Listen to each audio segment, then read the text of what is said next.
we did get to experience the finale of The Rehearsal.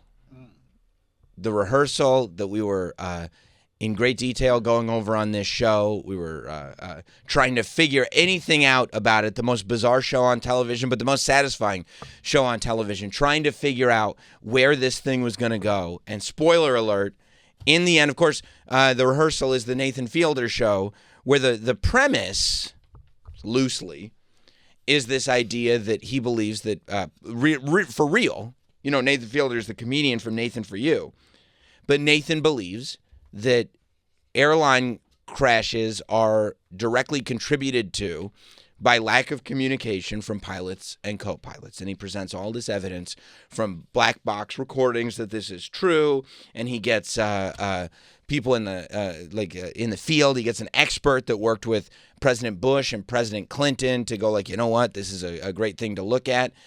And, you watch the 5 episodes, and like we talked about previously, every single episode ends with a brick wall. You have no idea what this show is about. And then finally, and we should have known, right? Because the first season of The Rehearsal, the show ends up being about teaching this woman how to be a parent to children. And what does ultimately he have to do? Prove that he himself can learn to be a parent to children. He enters into the rehearsal. So we find out in the last episode of this show that Nathan, who didn't feel like he needed to tell us in advance, has spent the last 2 years learning how to fly planes himself. And I mean, on a real level, he's got footage of it. He's got everything. He learned how to fly, just like a little prop plane that you would fly by yourself. And he said that it took him longer to properly learn how to land this plane than it's ever taken anybody that these instructors have ever taught. My controls. And there was just so much footage of these teachers, and he would go through multiple instructors. And there was so much footage of these instructors when he was first learning how to fly, saying, my controls, and just landing the plane for Nathan because he just couldn't get it done until he finally had this moment of triumph where he got it done. And then he went up from prop plane to private plane to this to that until he finally got the licenses needed to go hey, I can get a license to fly a 737. Which is a giant plane. And it kind of works like the way cars work. In order to drive an 18-wheeler, a commercial 18-wheeler, you need to get a series of licenses before you get your 18-wheeler license. That's also how these 737s work. And so he goes, look, I'm gonna prove to people that this is true by flying a 737 full of people and communicating with my co-pilot. That's the only way I'm gonna do it. And then he's talking to this expert, right? And he goes, hey, I'm going to get my 737 license. He goes, I'm going to fly, if I fly a plane full of people, won't that prove it? He goes, it will, but the only people who can fly 737s commercially are hired by airlines, and no airline's going to hire you. And you also have to have thousands of hours of experience. You have to have all these hours. Yeah. You have to not be a comedian, and no airline's going to hire you. And Nathan goes, and this is everything is connected. This is one of his Nathan For You plans, except for himself. He goes, but if I filled the plane with 150 actors and then I just flew the plane independently, couldn't I fly a 737 then? And the dude goes, yeah, that would be a loophole. Yeah, that would be a loophole. And he does it. Nathan convinces. First he goes and he realizes that in order to get this license, everything is done on a simulator. So to get your license to fly a 737 commercially, you get it done on a simulator, which means that Nathan's first time flying an actual 737 will be the time that he flies with the 150 people. But the guy, the trainer said that's how they all do it. He said that's right. So meaning the first time anybody flies a 737 is with actual passengers. If you have it's nuts. If you have a pilot who just got his license flying you, it's the first time he's flown a plane like that before. It's crazy. So he ends up flying, and he gets to his actors that have been on the show the whole time. My first thought, when you're watching this finale, and the light bulb goes off, and you're like, "Holy shit! This is what he's doing." Was he doing this while he was still working on season 1 of The Rehearsal, or was the season 1 of The Rehearsal filmed way in advance? Way in advance. Because if he's been training to be a pilot for 2 years, then he was already working on this, deep into it. It would make sense that the first season of The Rehearsal was filmed in advance, and this pilot stuff is what he did during the pandemic. Maybe. You know what I mean? It was the pandemic. Nobody was doing anything, so he learned how to be a pilot. And maybe as he was learning how to be a pilot, he was like, all right, this is the next season. Yeah, maybe I'll do something with this. Right, exactly. That's possible. We're trying to book him on the show. I don't think he's going to come. Unfortunately, I will never know how this actually unfolds. Right. And even if we did get him, he would lie. Yeah, he would. So he convinces the 150 actors to do it. All of them say yes. And he goes to them like, I'm going to be the one flying the plane. And they go, okay. Which I think thematically, really the overarching theme of this show and all shows that he does is people will do literally anything to be on television. Like, people who want to be famous and want to be on television will do absolutely anything. They will open their life up to him.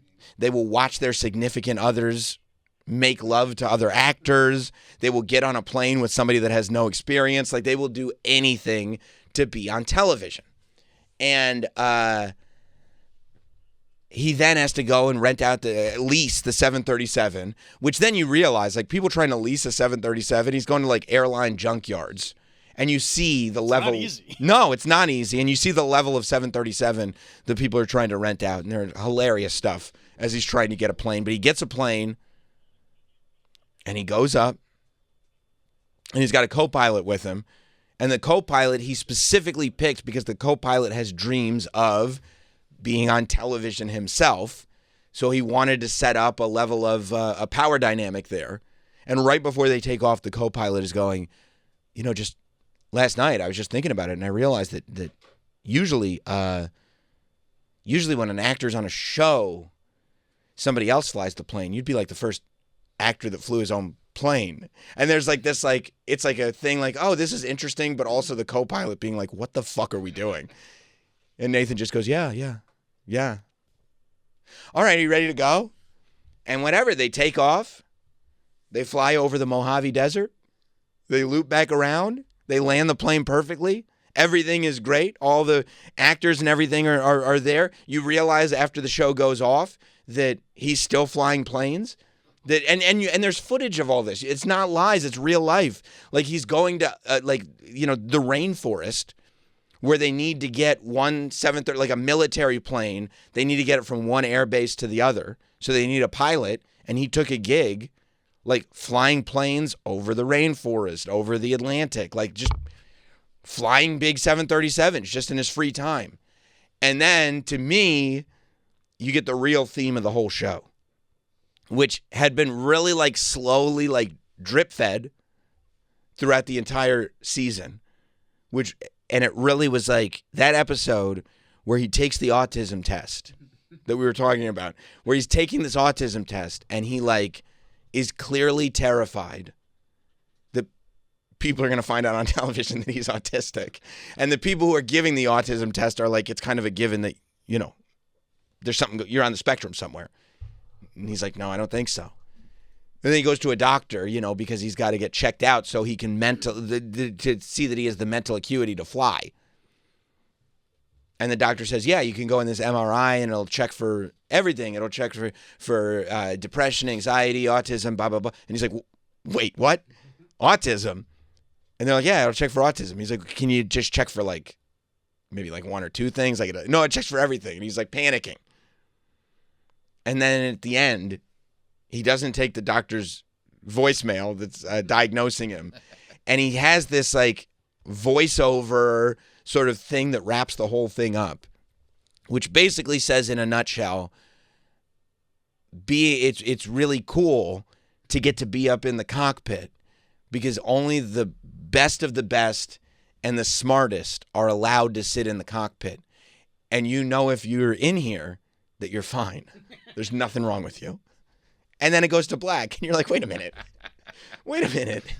Was this whole show about proving you're not autistic? Oh my God. Right? That was my takeaway. Yeah.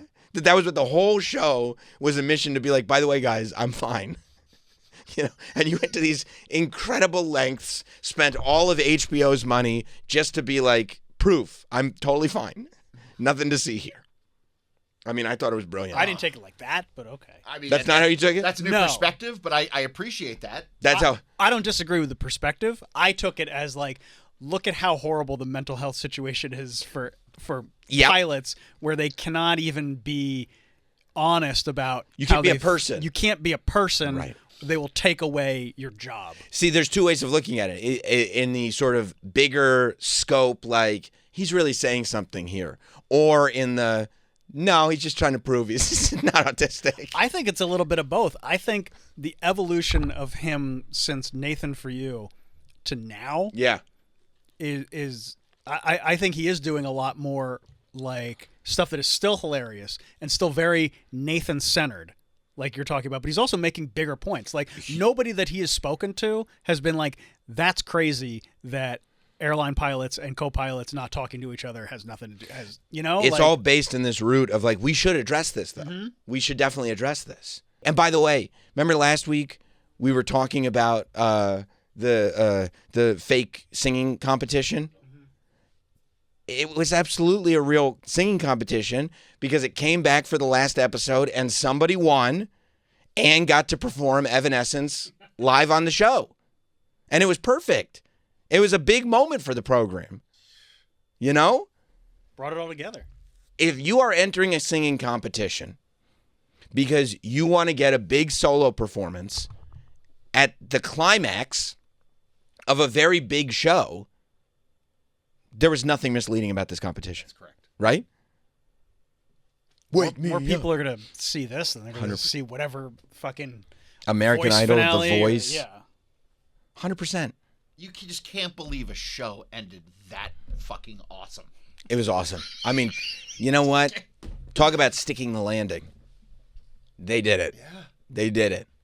It was like, and it was everything coming back like around full circle. And you're like, oh yeah, I guess so.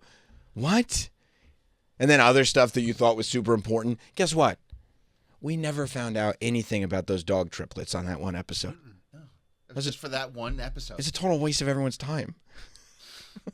Or the guy with the girlfriend who worked at Starbucks and he was afraid that... What happened to him? I mean, I'm assuming they're broken up.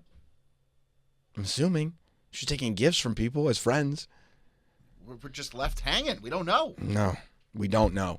I love the guy on the rehearsal who tries to sell Nathan a plane where the buttons are falling off. Oh, my God, dude. And he goes like, no, that's normal. That's supposed to happen.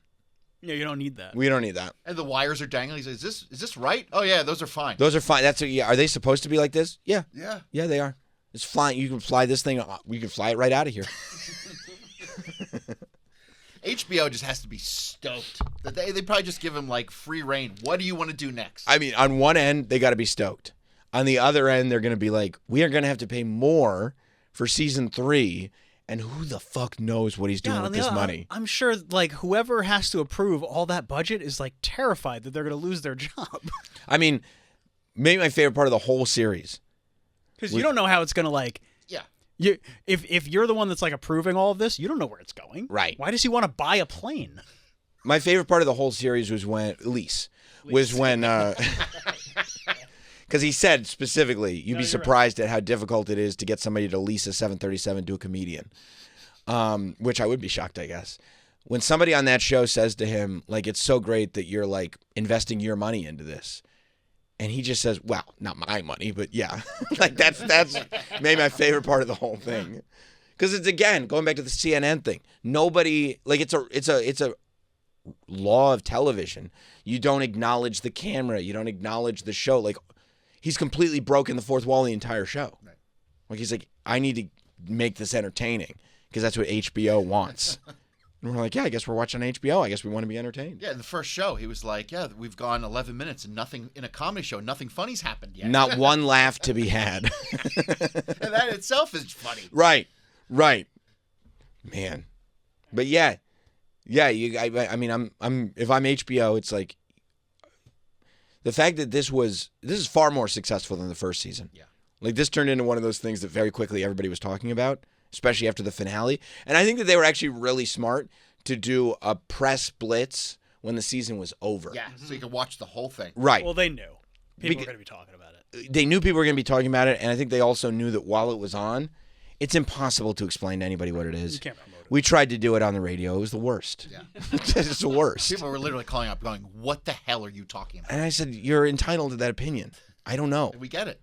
I'm surprised McClure is letting this happen, but imagine if this was a pitch meeting at HBO.